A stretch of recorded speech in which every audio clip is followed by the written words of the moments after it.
I never thought a single notification would destroy my life. But there I was, sitting in my empty house in Denver, Colorado, staring at my phone screen at 2 in the morning. The blue glow illuminated my weathered face as I scrolled through TikTok, desperately trying to fill the silence that had haunted me for 8 months since Margaret passed away. 53 years old, recently widowed and completely lost in a world that seemed to move too fast for someone like me. The notification popped up like a lifeline thrown to a drowning man. A heart emoji, then another and another. Someone had liked not just one of my videos, but dozens of them. My pathetic attempts at cooking dinner for one, my awkward reviews of Netflix shows, my lonely walks through Washington Park. I clicked on the profile and my breath caught in my throat. Her name was Lily Chen. The profile picture showed a woman with delicate features, long black hair cascading over her shoulders, and eyes that seemed to hold both mystery and warmth. She couldn't have been more than 30, maybe 35 at most.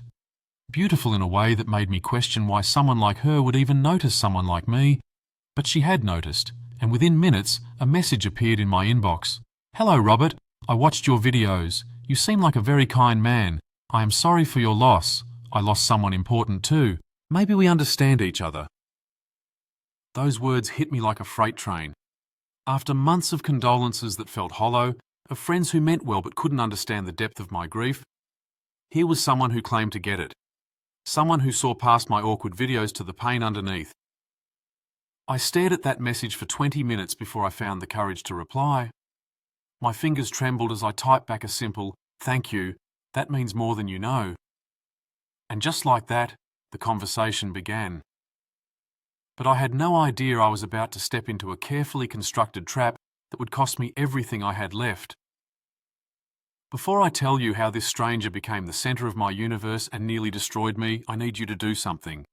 Hit that subscribe button right now. Trust me, you're going to want to follow this story to the end, and I promise you'll learn something that might just save your life or the life of someone you love. Let me take you back to who I was before Lily Chen entered my life. My name is Robert Sullivan, and for 28 years I thought I had it all figured out.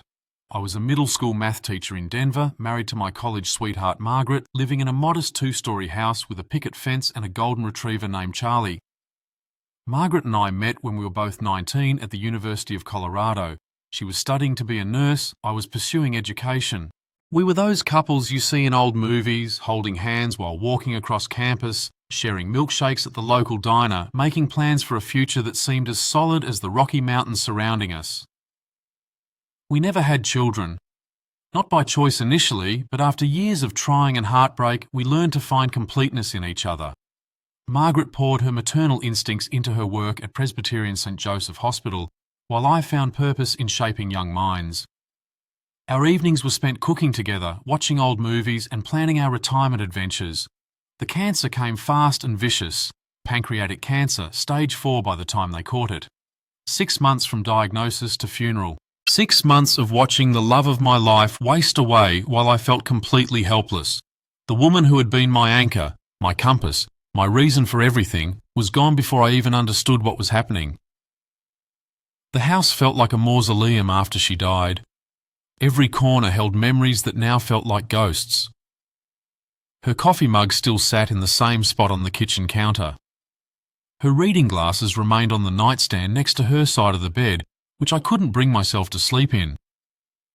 I moved to the guest room and tried to convince myself it was temporary. I took early retirement.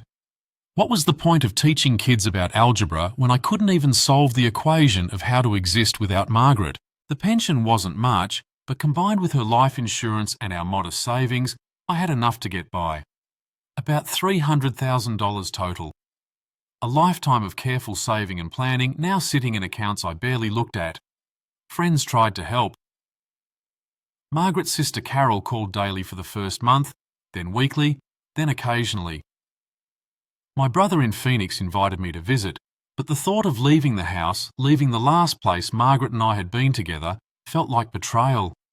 Even Charlie seemed to understand something was wrong. He'd sit by Margaret's favourite chair every evening, waiting for someone who would never come home. That's when I started making those TikTok videos. Pathetic, really. A 53-year-old man trying to connect with a world that had moved on without him. I'd film myself attempting to cook Margaret's recipes, failing miserably and talking to the camera like it was a friend. Sometimes I'd share memories, other times I'd just ramble about how strange it felt to buy groceries for one person. I never expected anyone to watch them, let alone care. Most got maybe 10 or 15 views, probably from bots, but making them gave me something to do with my hands, a reason to speak out loud in a house that had become too quiet. I was drowning in grief and loneliness, which made me the perfect target for what was about to happen. I just didn't know it yet. Lily Chen's profile was like stepping into a different world. Her videos showed glimpses of life in what appeared to be the Philippines, though she never explicitly said where she was from. Beautiful beaches with crystal clear water, bustling markets filled with exotic fruits, traditional dances performed in colourful costumes. But it was her personal videos that drew me in. She spoke directly to the camera with a soft, melodic voice that carried just a hint of an accent. Her English was excellent, though occasionally she'd pause to search for the right word, which I found endearing. She talked about losing her parents in a car accident 2 years earlier, about working as a teacher herself, about feeling isolated and misunderstood in her small town.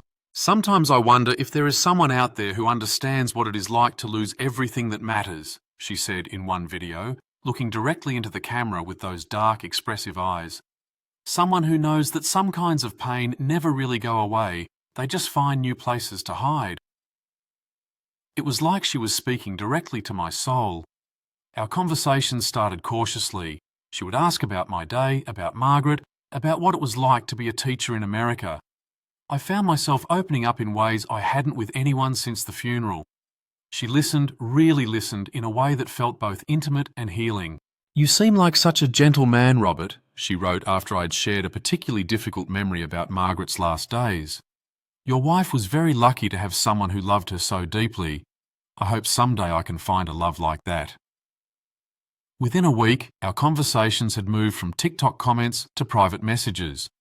She told me her full name was Lily Chen Santos, that she was 32 years old, and that she lived in a small coastal town where she taught elementary school children. She sent me pictures that looked like they could have come from a travel magazine. Herself standing on pristine beaches, sitting in charming cafes, walking through lush green forests. "I wish you could see the sunset from my window," she wrote one evening. "It is so beautiful, but it feels lonely to watch it alone." Do you ever feel like beauty is wasted when there is no one to share it with? God, yes. I knew exactly what she meant. She was intelligent, asking thoughtful questions about American culture, about my teaching experiences, about my dreams for the future. When I mentioned that Margaret and I had always wanted to travel to Asia but never found the time, she lit up with excitement. "Oh, Robert, you would love it here. The people are so warm, the food is incredible, and there is so much history and culture. Maybe someday you will visit. I would love to show you my country." The idea seemed impossible and wonderful at the same time.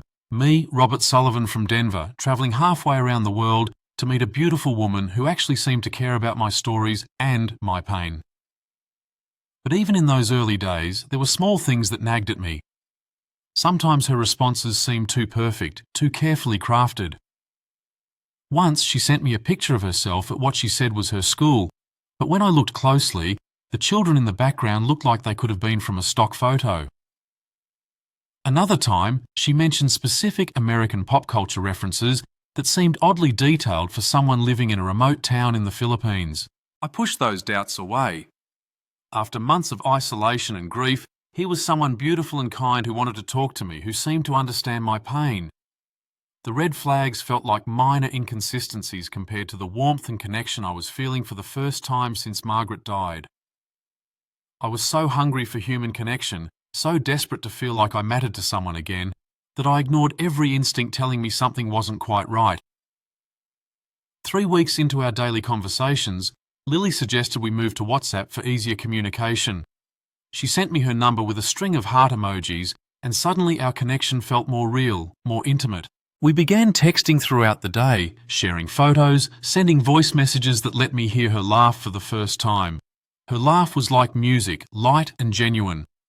When she sent me a voice message saying, "Good morning, my dear Robert," in that soft accent, I would play it 3 or 4 times just to hear her voice again. "I look forward to your messages all day," she told me during one of our late-night conversations. "You make me feel less alone in this world." I felt the same way. For the first time since Margaret's death, I had a reason to check my phone, something to look forward to. Lily became the first person I thought about when I woke up and the last voice I heard before falling asleep.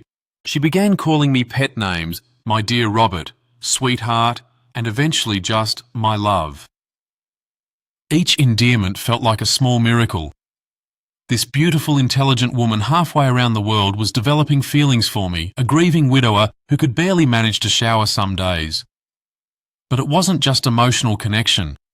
Lily was smart, asking thoughtful questions about everything from American politics to my favourite books. She shared details about her life that made her feel real and multidimensional. She told me about her students, particularly a little boy named Miguel, who reminded her of what she imagined I must have been like as a child. "He is so curious about everything, always asking questions that make me think in new ways," she wrote. "Just like you do for me, Robert.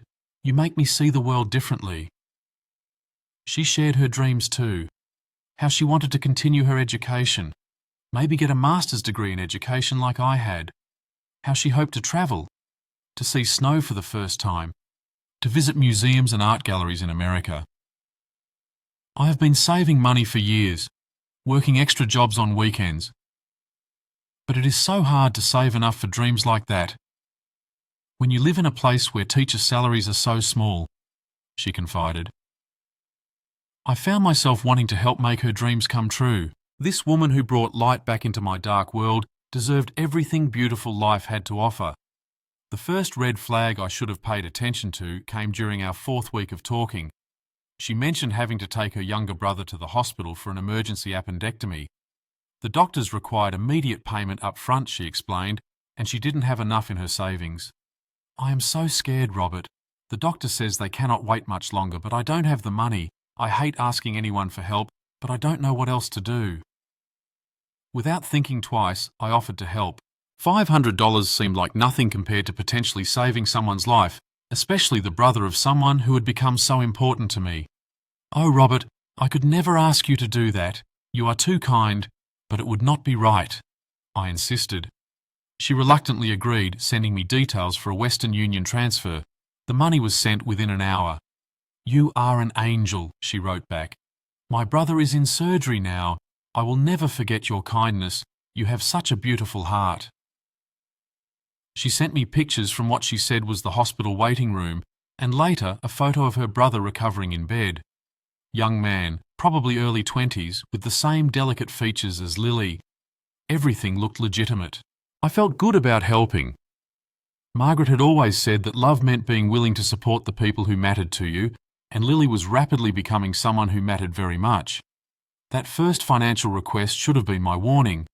Instead, it felt like proof that what we had was real. She trusted me enough to be vulnerable, to ask for help when she needed it most. And I was able to be her hero, even from thousands of miles away. I had no idea I was being systematically groomed, that every conversation was carefully designed to build my trust and emotional dependence. I thought I was falling in love. Maybe I was. But I was falling in love with someone who didn't exist. By the second month, Lily had become the centre of my universe. I structured my entire day around our conversations. I'd wake up at 5 in the morning Denver time, which was evening for her, just to catch her before she went to bed. I'd stay up until midnight to be there when she started her day. My world, which had shrunk to the 4 walls of my house after Margaret's death, suddenly expanded to include someone who made me feel alive again. Charlie, my golden retriever, even seemed to sense the change in my mood. He'd wag his tail when my phone buzzed with Lily's messages. "You seem happier lately, Dad," my brother Kevin observed during one of our monthly phone calls. "It's good to hear some life back in your voice." I wanted to tell him about Lily, but something held me back. Maybe it was the fear that saying it out loud would somehow break the spell, or maybe some part of me knew he'd ask questions I wasn't ready to answer. Lily and I began talking about meeting in person. She painted pictures of what it would be like when I visited her country, the places she'd show me, the foods we'd try together, the simple joy of holding hands while walking on the beach. "I dream about the moment I first see you in person," she wrote. "I imagine running to you at the airport and everything finally feeling complete."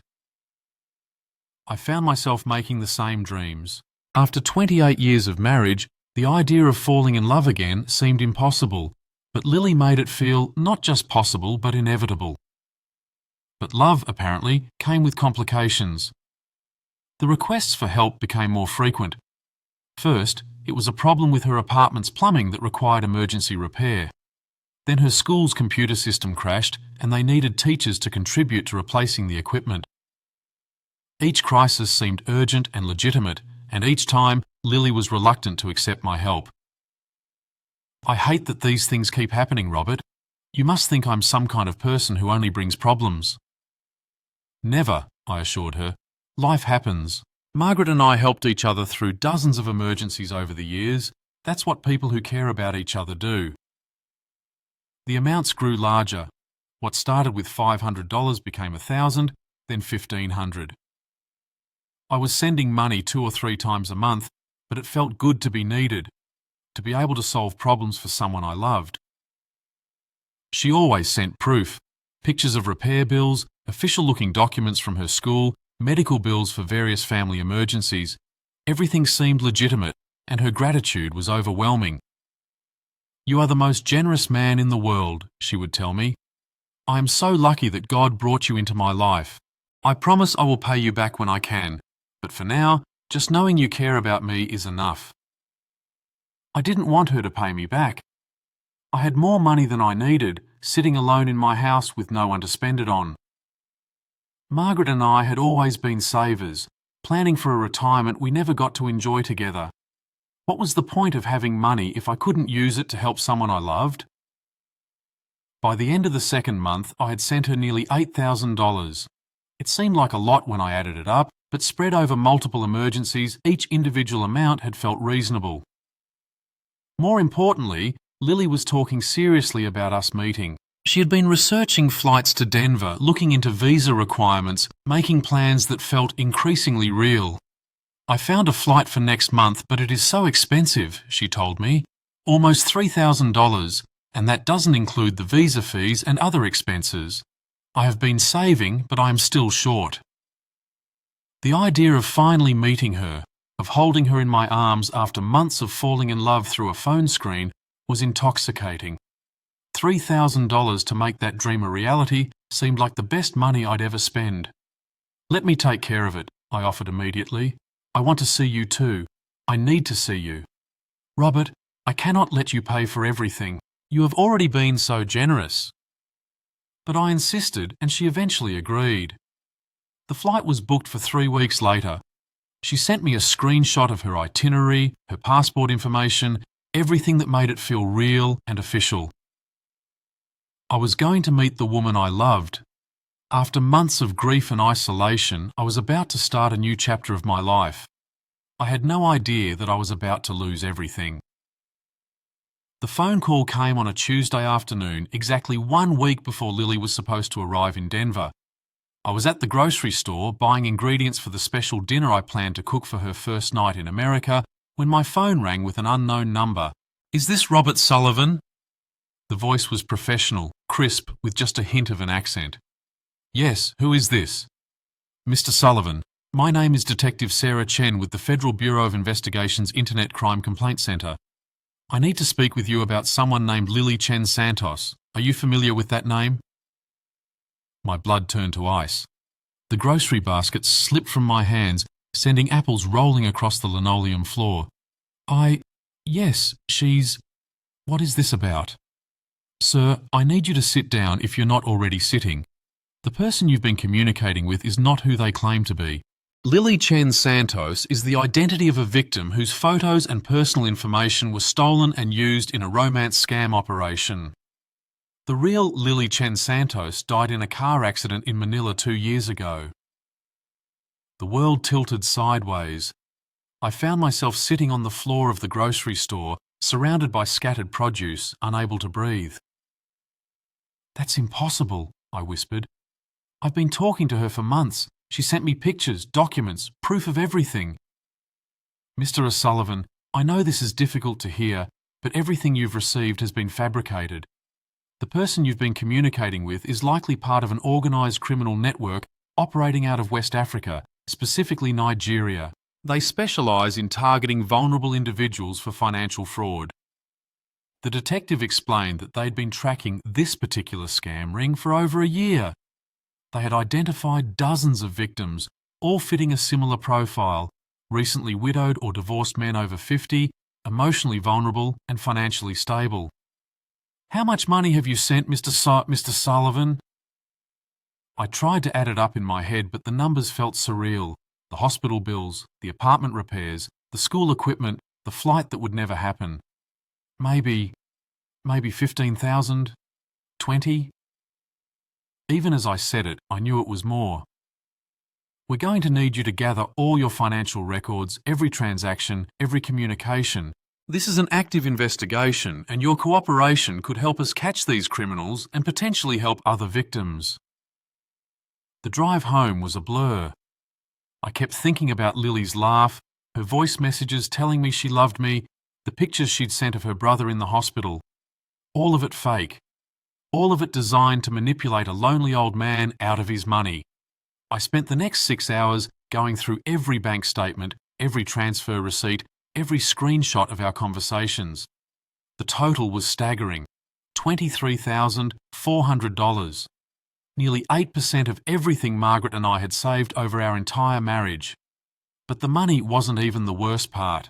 The worst part was reading back through our conversations with new eyes, seeing the calculated manipulation in messages I had thought were expressions of love.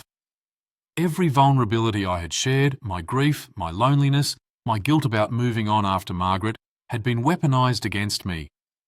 Every detail about my life had been carefully catalogued and used to craft the perfect responses. Before I continue with what happened next, I need to ask you something.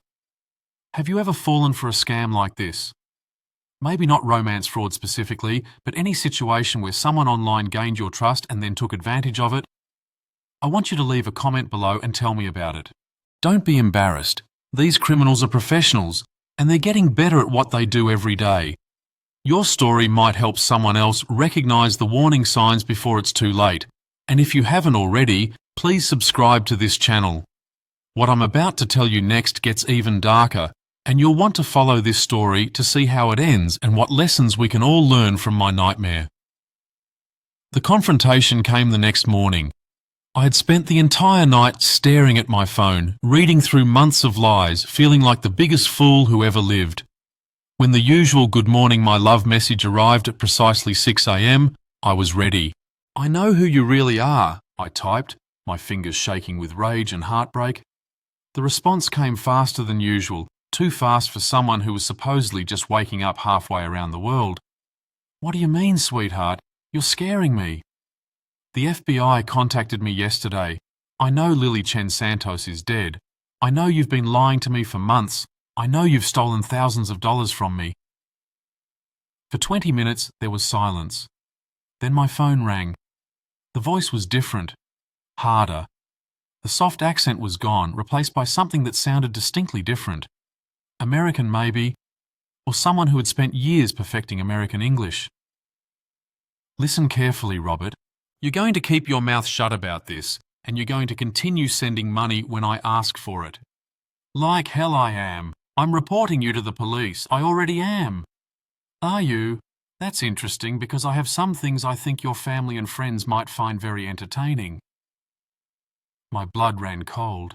"What are you talking about?" "Those intimate photos you sent me, Robert. Those voice messages where you talked about your fantasies. Those late-night video calls where you thought you were being so romantic. I have all of it." The room started spinning. In my loneliness, in my desperate need to feel connected to someone again, I had shared things with Lily that I had never shared with anyone, not even Margaret. Private thoughts, vulnerable moments, photos that were meant for someone I thought loved me. You wouldn't dare. Try me. I have your brother Kevin's Facebook page pulled up right now. Works at Denver Public Schools, right? Lives on Maple Street with his wife Sandra and their twin daughters. I wonder what he'd think about seeing his grieving brother sending naked pictures to women on the internet. The mention of my brother's family made me physically sick. Kevin had been my rock through Margaret's death and the months that followed. The thought of him seeing those images of his daughters somehow being exposed to that was unbearable. I also have contact information for Margaret's sister Carol. Sweet lady, from what I can see on her social media. Posts a lot about her church activities.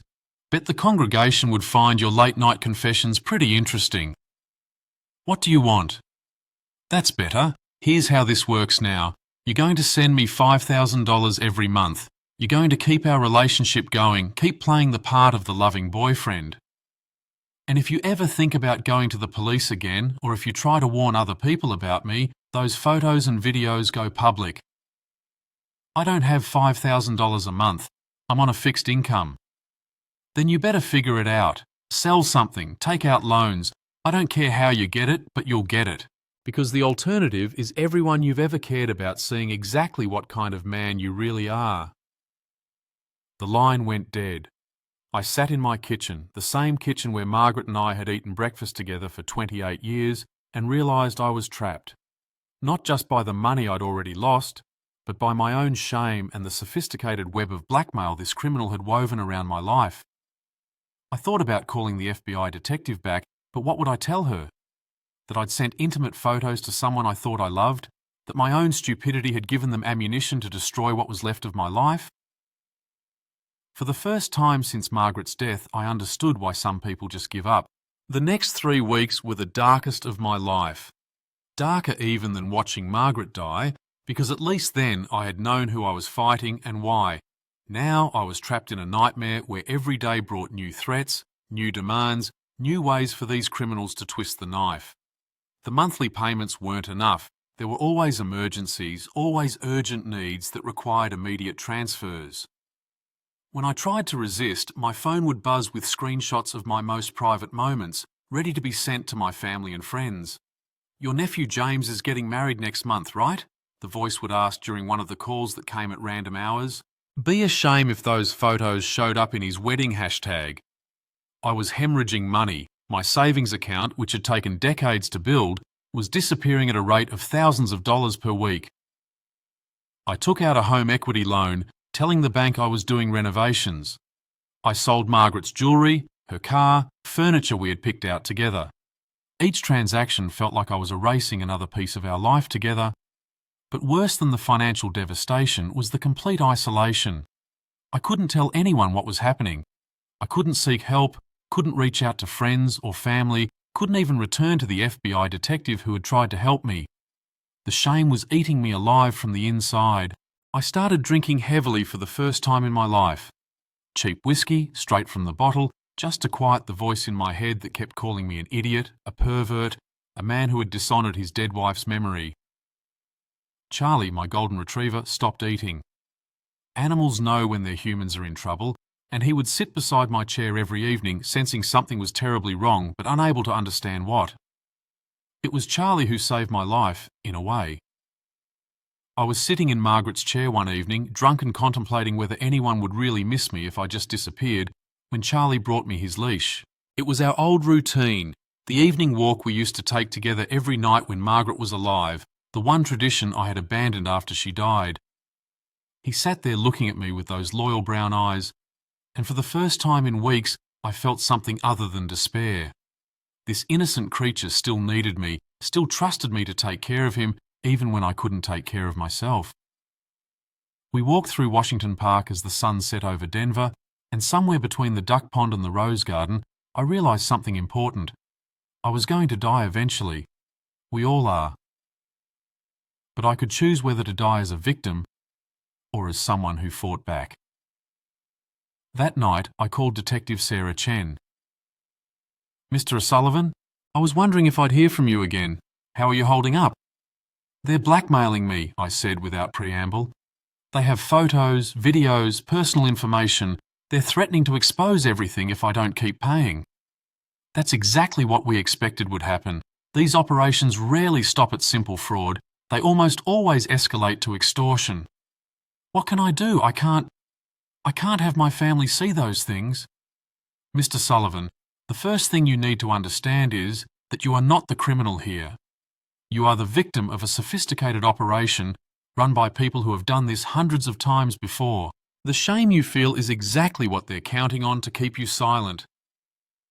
She explained that blackmail victims rarely follow through on their threats. The photos and videos were valuable to them only as long as they could extract money. Once they released them, they lost their leverage. More importantly, she continued, we've been building a case against this network for months. With your help, we can potentially shut down an operation that has stolen millions of dollars from dozens of victims, but we need you to be brave. Being brave meant doing the hardest thing I'd ever done in my life. It meant trusting that my family and friends would understand, that the people who truly cared about me would see past my mistakes to the pain and loneliness that had made me vulnerable in the first place. It meant choosing to fight back instead of hiding in shame. The plan Detective Chen proposed was both simple and terrifying. I would continue communicating with the scammers while the FBI traced their communications and built their case. Every conversation would be monitored, every financial transaction tracked, every threat documented. We need you to keep playing the victim for a little while longer, she explained, but this time you won't be alone. The next morning, I made the phone calls I'd been dreading for weeks. I started with my brother Kevin. Kevin, I need to tell you something, and I need you to not say anything until I'm finished. I told him everything. The loneliness after Margaret's death, meeting Lily on TikTok, falling in love with someone who didn't exist, sending money for months, the blackmail, the FBI investigation. By the time I finished, I was crying harder than I had since Margaret's funeral. Jesus, Robert, why didn't you call me sooner? Because I was ashamed. Because I felt like an idiot. Because I thought you'd never be able to look at me the same way. Hey, listen to me. You were grieving. You were alone. These people are professional criminals who prey on exactly that kind of pain. You're not the first person this has happened to, and you won't be the last. The conversation with Carol, Margaret's sister, was even harder. But her response surprised me. Robert, do you remember what Margaret used to say about people who get caught in scams? That they're usually the kindest, most trusting people, and that the world needs more of that, not less. I had forgotten, but she was right. Margaret had always been sympathetic to fraud victims, saying that trusting others was a virtue, not a weakness. She also used to say that the measure of a person isn't whether they fall down, but whether they get back up and help others avoid the same fall. With my family's support, I found the strength to continue working with the FBI. The operation lasted another 6 weeks. Every day, I would receive new demands for money, new threats, new manipulation tactics. But now, instead of feeling helpless, I felt like I was fighting back. The scammers became increasingly aggressive as their usual tactics stopped working. They threatened to harm my family, to ruin my reputation, to make my life a living hell. But Detective Chen had prepared me for this escalation. Desperation makes them sloppy, she explained. The more pressure they feel, the more mistakes they make. The breakthrough came when they demanded I purchase gift cards instead of sending wire transfers, a common tactic used when they suspect law enforcement involvement. The transaction led the FBI to a money laundering operation in Lagos, Nigeria, which connected to the romance scam network. In the early hours of a Thursday morning, my phone rang with news I'd been waiting months to hear. We got them, Mr. Sullivan. Multiple arrests across 3 countries. The network is shut down. The feeling wasn't triumph exactly. It was more like relief. The relief of a man who had been holding his breath underwater for months and finally broke the surface. But the real recovery was just beginning. 6 months later, I'm sitting in my living room with Charlie at my feet, writing this story not as a victim, but as a survivor. The house doesn't feel like a mausoleum anymore. Margaret's pictures are still on the walls, her memory still lives in every corner, but I've learned that honouring her memory doesn't mean stopping my own life. The financial recovery has been partial but meaningful. The FBI helped me recover about 30% of what I lost through asset forfeiture from the criminal network. More importantly, I learnt that I had been so focused on my grief that I had lost sight of what really mattered. I've started volunteering with the Federal Trade Commission's Fraud Prevention Program, speaking to community groups about romance scams and online safety. It's incredible how many people approach me afterward with their own stories. Sons whose fathers fell for similar schemes, daughters who watched their mothers send money to fake soldiers overseas, friends who recognised the warning signs but didn't know how to help. The shame that once felt overwhelming has transformed into purpose. Every person I can educate, every potential victim I can warn, feels like a small victory against the criminals who prey on human loneliness and trust. I've also started dating again, but with a much different approach. Local coffee shops instead of international chat apps. Face-to-face conversations instead of late-night messages with strangers. Slow, careful building of trust instead of intense emotional connections with people I've never met. There's a widow named Patricia I've been seeing for a few months now. She lost her husband to cancer around the same time I lost Margaret. We met at a grief support group, bonded over our shared love of old movies, and discovered that healing doesn't always have to happen alone. Patricia knows my whole story. On our third date, I told her about Lily, about the money, about the FBI investigation. I expected judgment or pity, but instead she laughed. "Oh, honey, you think you're the only one? I almost sent $5,000 to a fake Marine last year before my daughter intervened. These people know exactly how to find us when we're vulnerable." The truth is, romance scams are an epidemic targeting the most vulnerable people in our society. The grieving, the divorced, the isolated, the elderly. The Federal Trade Commission reports that Americans lost over $500 million to romance scams in 2023 alone. $500 million stolen from people whose only crime was wanting to love and be loved.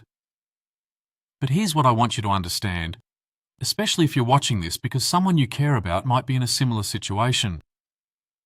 The victims aren't stupid or gullible. They're human.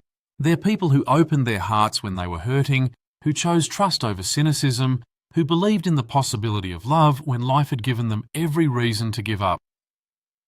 The real criminals are the ones who exploit that humanity for profit. If you suspect someone you love is being targeted by a romance scammer, approach them with compassion, not judgment. Listen to their story without making them feel ashamed. Help them contact the authorities. Remember that shaming victims only makes them more likely to hide what's happening, which gives the scammers more power.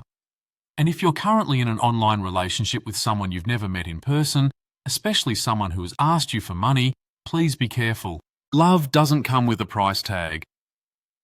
Real relationships are built on meeting in person, sharing experiences, building trust over time through actions, not just words.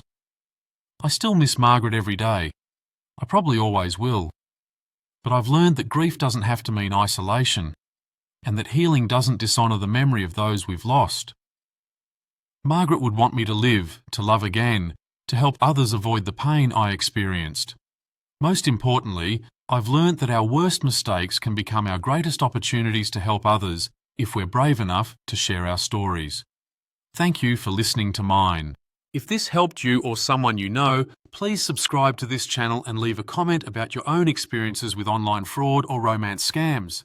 Let's build a community where people can share their stories without shame and help protect each other from those who would exploit our basic human need for connection. And remember, no matter how dark things might seem, no matter how much you might have lost, there's always a way forward. Sometimes we just need to be brave enough to ask for help and wise enough to accept it when it comes. Keep watching for more stories that matter, more lessons learnt the hard way, and more proof that even in our darkest moments, we're never truly alone. Until next time, take care of yourselves and each other.